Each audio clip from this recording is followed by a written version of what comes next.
This audio presentation is read and voiced by Shakim Ra. It is provided to the public by Amen Ra University. The Gospel according to Judas, from the Gnostic Bible, Gnostic text of mystical wisdom from the ancient and medieval world. The Gospel of Judas is a non-canonical Gnostic gospel. The content consists of conversations between Jesus and Judas Iscariot. Given that it includes late 2nd century theology, it is widely thought to have been composed in the 2nd century prior to 180 AD by Gnostic Christians rather than the historic Judas himself. The only copy of it known to exist is a Coptic language text that has been carbon dated to 280 AD, plus or minus 60 years. It has been suggested that the text derives from an earlier manuscript in the Greek language. An English translation was first published in early 2006 by the National Geographic Society. In contrast to the canonical Gospels, which paint Judas as a betrayer who delivered Jesus to the authorities for crucifixion in exchange for money, the Gospel of Judas portrays Judas's actions as done in obedience to instructions given to him by Jesus. It asserts that the other disciples had not learned the true gospel, which Jesus taught only to Judas, the sole follower belonging to the holy generation among the disciples. A leather-bound Coptic language papyrus document surfaced during the 1970s near Beni Massar, Egypt. It was named Codex Chakos by its penultimate owner, antiquities dealer Frida Nussberger Chakos, in honor of her father, Damaratos Chakos. The antiquities dealer became concerned with the manuscript's deteriorating condition and transferred possession to the Maecenas Foundation for Ancient Art in Basel, Switzerland in the year 2000 to oversee its preservation, translation, and hopeful sale.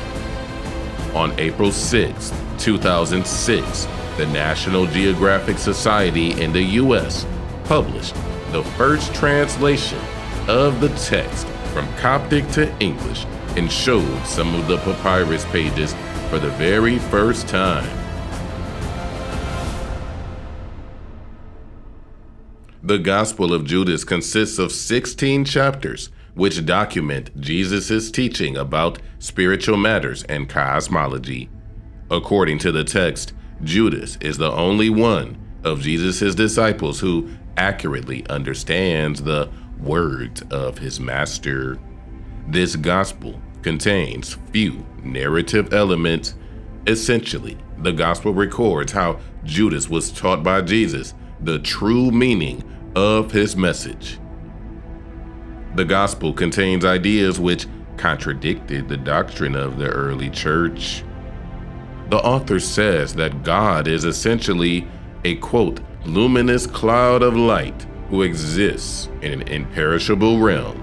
Adamus, the spiritual father of all humanity, was created in God's image and dwelt in the imperishable realm. At the beginning of time, God created a group of angels and lower gods.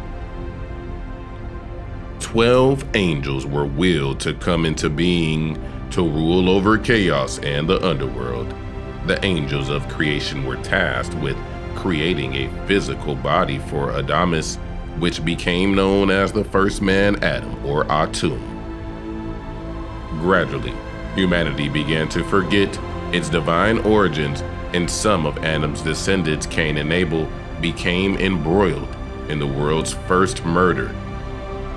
Many humans came to think that the imperfect physical universe was the totality of creation, losing their knowledge of God and the imperishable realm. The Gospel of Judas. This is the secret message of judgment Jesus spoke with Judas Iscariot over a period of 8 days, 3 days before he celebrated Passover. When he appeared on earth, he did signs and great wonders for the salvation of humanity. Some walked in the way of righteousness, but others walked in their transgression. So the 12 disciples were called. He started to tell them about the mysteries beyond the world and what would happen at the end. Often, he didn't reveal himself to his disciples, but you'd find him in their midst as a child. One day, he was with his disciples in Judea. He found them sitting together, practicing their piety. When he came up to his disciples sitting together praying over the bread, he laughed. The disciples said to him, "Master, why are you laughing over our prayers? What have we done? This is what's right." He answered and said to them, "I'm not laughing at you. You're not doing this because you want to, but because through this, your God will be praised."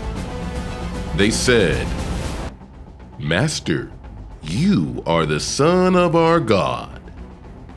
Jesus said to them, "How do you know me? Truly, I say to you, no generation of the people among you will know me." When his disciples heard this, they started to get angry and furious and started to curse him in their hearts. But when Jesus noticed their ignorance, he said to them, "Why are you letting your anger trouble you? Has your God within you and his stars become angry with your souls? If any of you is strong enough among humans to bring out the perfect humanity, stand up and face me." All of them said, "We're strong enough," but their spirits weren't brave enough to stand before him. All except one, Judas Iscariot. He was able to stand before him, but he couldn't look him in the eye, so he looked away. Judas said to him, "I know who you are and where you've come from. You come from the immortal realm of Barbello, and I am not worthy to utter the name of the one who sent you." Then Jesus, knowing that he was thinking about what's exalted, said to him, "Come away from the others, and I'll tell you the mysteries of the kingdom, not so that you'll go there, but you'll grieve much, because someone else will replace you to complete the 12 elements before their God." Judas said to him, "When will you tell me these things? And when will the great day of light dawn for the generation?" But when he said these things, Jesus left him. The next morning, he appeared to his disciples, and they said to him, "Master, where did you go? And what did you do when you left us?" Jesus said to them, "I went to another great and holy generation." His disciples said to him, "Lord, what generation is better and holier than us? That's not in these realms." Now, when Jesus heard this, he laughed.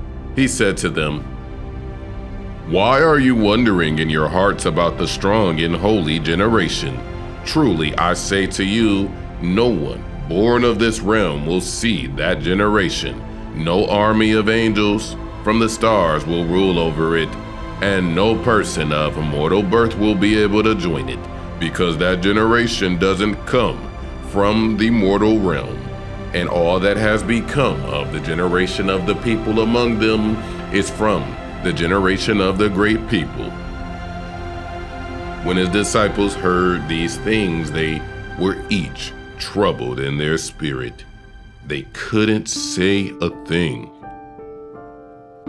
Another day, Jesus came up to them. They said to him, "Master, we've seen you in a dream, because we had great dreams last night."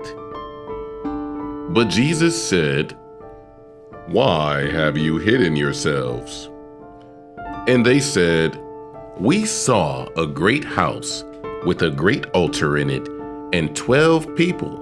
We'd say they were priests, and a name, and a crowd of people was waiting at the altar until the priest finished receiving the offerings.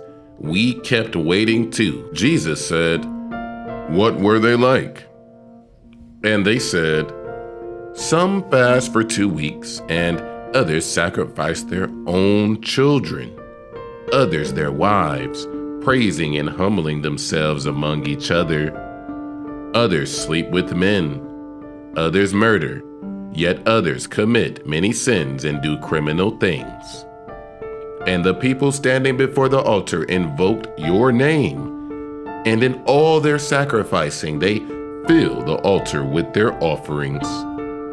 When they said this, they fell silent because they were troubled. Jesus said to them, "Why are you troubled? Truly I say to you, all the priests standing before that altar invoke my name, and again I say to you, my name has been written on this house of the generations of the stars by the human generations, and they have shamefully planted fruitless trees in my name." Jesus said to them, "You're the ones receiving the offerings on the altar you have seen. That's the God you serve, and you're the 12 people you've seen. And the animals you saw brought in to be sacrificed are the crowd you lead astray before that altar. Your minister will stand up and use my name like that, and the generations of the pious will be loyal to him. After him, another person will present those who sleep around, and another of those who murder children, and another of those who sleep with men, and another of those who fast, and the rest of impurity, crime, and error. And those who say, 'We're equal to the angels,' they're the stars that finish everything. It's been said to the human generations, 'Look, God has accepted your sacrifice from the hands of the priest, that is, the minister of error. But the Lord who commands is the Lord over everything. On the last day, they'll be found guilty." Jesus said to them, "Stop sacrificing animals. You've offered them over the altar, over your stars with your angels where they've already been completed." His disciples said to him, "Cleanse us from our sins that we've committed through the deceit of the angels." Jesus said to him, "It's not possible, nor can a fountain quench the fire of the entire inhabited world, nor can a city's well satisfy all the generations except the great, stable one. A single lamp won't illuminate all the realms except the second generation, nor can a baker feed all creation under heaven." And when the disciples heard these things, they said to him, "Master, help us and save us." Jesus said to them, "Stop struggling against me. Each one of you has his own star.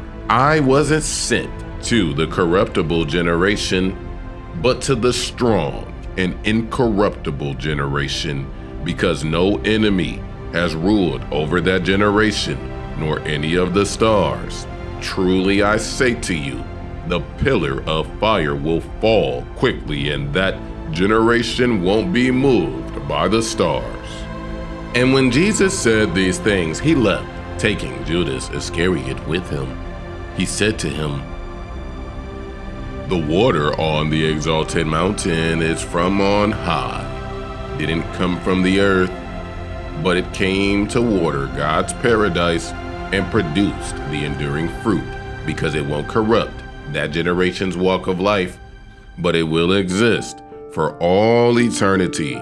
Judas said to him, "Tell me, what kind of fruit does this generation have?" Jesus said, "The souls of every human generation will die. However, when these people have completed the time in the kingdom and the Spirit leaves them, their bodies will die, but their souls will live, and they'll be taken up." Judas said, "So what will the rest of the human generations do?" Jesus said, "It's not possible to sow on rock and harvest its fruit. In the same way, it's not possible to sow on the defiled race along with the perishable wisdom and the hand which created mortal humans so that their souls may go up to the realms above. Truly I say to you, no ruler, angel, or power will be able to see the places that this great holy generation will see." When Jesus said this, he left. Judas said, "Master, just as you've listened to all of them, now listen to me too, because I've seen a great vision." But Jesus laughed when he heard this. He said to him, "Why are you all worked up, you 13th demon? But speak up, and I'll bear with you." Judas said to him, "In the vision I saw myself. The 12 disciples are stoning me and chasing me rapidly, and I also came to the place where I had followed you. I saw a house in this place, and my eyes couldn't measure its size. Great people surrounded it, and that house had a roof of greenery. In the middle of the house was a crowd. Master, take me in with these people." Jesus answered and said, "Your star has led you astray, Judas, and that no person of mortal birth is worthy to enter the house you have seen, because that place is reserved for those who are holy. Neither the sun nor the moon will rule there, nor the day, but those who are holy will always stand in the realm with the holy angels. Look, I've told you the mysteries of the kingdom, and I've taught you about the error of the stars and the error of the 12 realms." Judas said, "Master, surely my seed doesn't dominate the rulers, does it?" Jesus answered and said, "Come, let me tell you about the holy generation. Not so that you'll go there, but you'll grieve much when you see the kingdom and all its generation." When Judas heard this, he said to him, "What good has it done me that you've separated me from that generation?" Jesus answered and said, "You'll become the 13th and will be cursed by the other generations and will rule over them." Jesus said, "Come, Judas, and I'll teach you about the mysteries that no human will see, because there exists a great and boundless realm whose horizons no angelic generation has seen, in which is a great invisible spirit, which no angelic eye has ever seen, no heart has ever comprehended, and it's never been called by any name." And a luminous cloud appeared there, and he, the Spirit, said, "Let an angel come into being to attend me." And a great angel, the self-begotten, the God of the light, emerged from the cloud. And because of him, another 4 angels came into being from another cloud, and they attended the angelic self-begotten. And said the self-begotten, "Let a realm come into being." And it came into being just as he said. And he created the first luminary to rule over it. And he said, "Let angels come into being to serve it." And myriads without number came into being. And he said, "Let a luminous realm come into being, along with myriads of angels without number to offer service." And that's how he created the rest of the realms of light.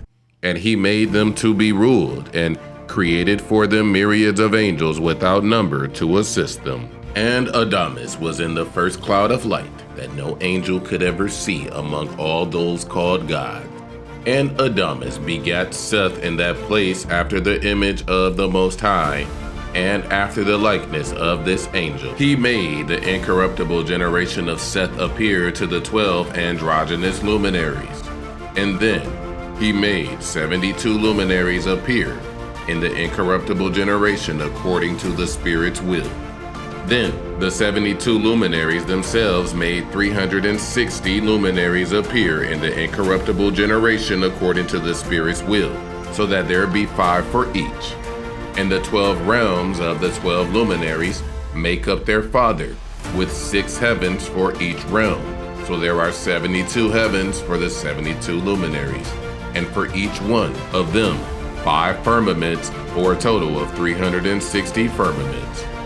They were given authority and a great army of angels without number for honor and service, along with virgin spirits too, for the honor and service of all the realms and the heavens with their firmament. Now the crowd of those immortals is called cosmos, that is, perishable by the Father, and the 72 luminaries with the self-begotten in his 72 realms. That's where the first human appeared with his incorruptible powers. In the realm that appeared with his generation is the cloud of knowledge and the angel who's called Elelith. After these things, Elelith said, "Let 12 angels come into being to rule over chaos and Hades." And look, from the cloud there appeared an angel whose face flashed with fire and whose likeness was defiled by blood. His name was Nebro, which means rebel. Others call him Yaldabaoth, others call him Jaldabaoth. And another angel, Saklas, came from the cloud too. So Nebro created 6 angels, and Saklas did too, to be assistants. They brought out 12 angels in the heavens, which each of them receiving a portion in the heaven. And the 12 rulers spoke with the 12 angels, saying, "Let each of you listen and heed. The first is Ya'oth, who's called the Good One. The second is Harmanathoth, the Eye of Fire. The third is Galilah. The fourth is Yobel. The fifth is Adonais. These are the 5 who ruled over Hades and are the first over chaos."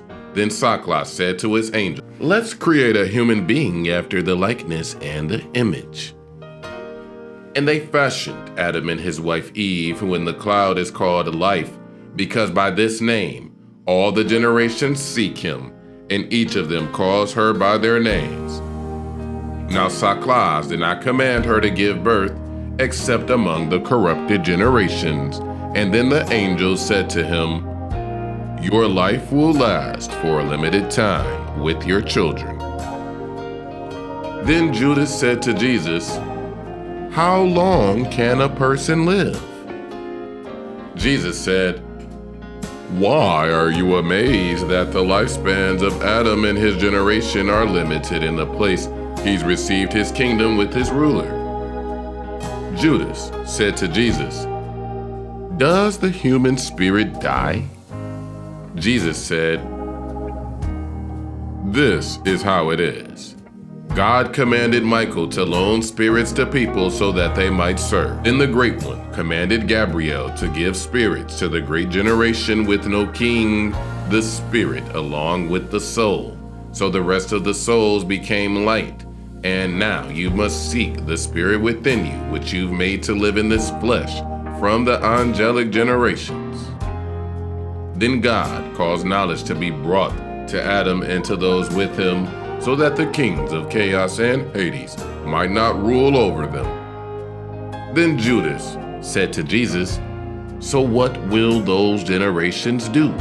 Jesus said, "Truly I say to you, the stars complete all these things. When Saklas completes the time span that's been determined for him, their first star will appear with the generations and they'll finish what's been said.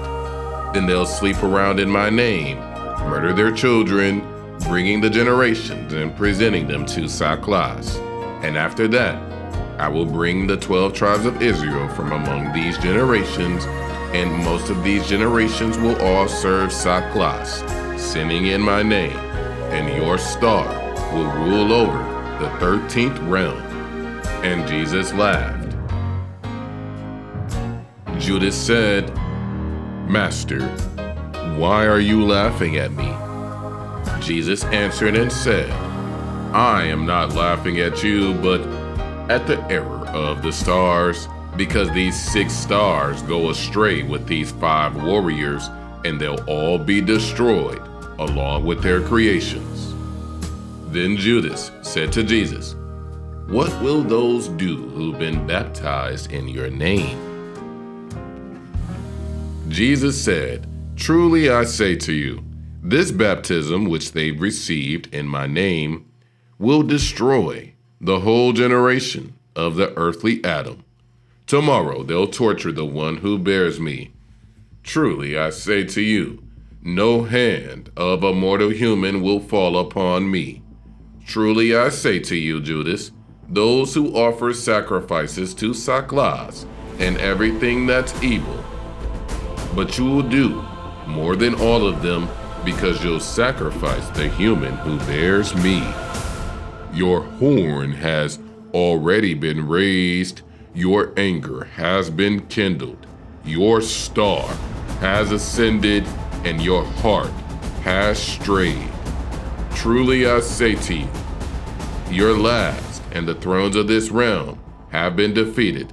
The kings have grown weak, the angelic generations have grieved, and the evil they have sown is destroyed, and the ruler is wiped out. And then the fruit of the great generation of Adam will be exalted, because before heaven, earth, and the angels, that generation from the realms exists. Look, you've been told everything. Lift up your eyes and see the cloud with the light in it and the stars around it, and the star that leads the way is your star. Then Judas looked up and saw the luminous cloud, and he entered it. Those standing on the ground heard a voice from the cloud saying, "All praise to this great generation." And Judas didn't see Jesus anymore. Immediately there was a disturbance among the Jews, more than usual. Their high priest grumbled because he'd gone into the guest room to pray, but some scribes were there watching closely so they could arrest him during his prayer, because they were afraid of the people, since they all regarded him as a prophet. And they approached Judas and said to him, "What are you doing here? Aren't you Jesus' disciple?" And then he answered them as they wished. Then Judas received some money and handed him over to them.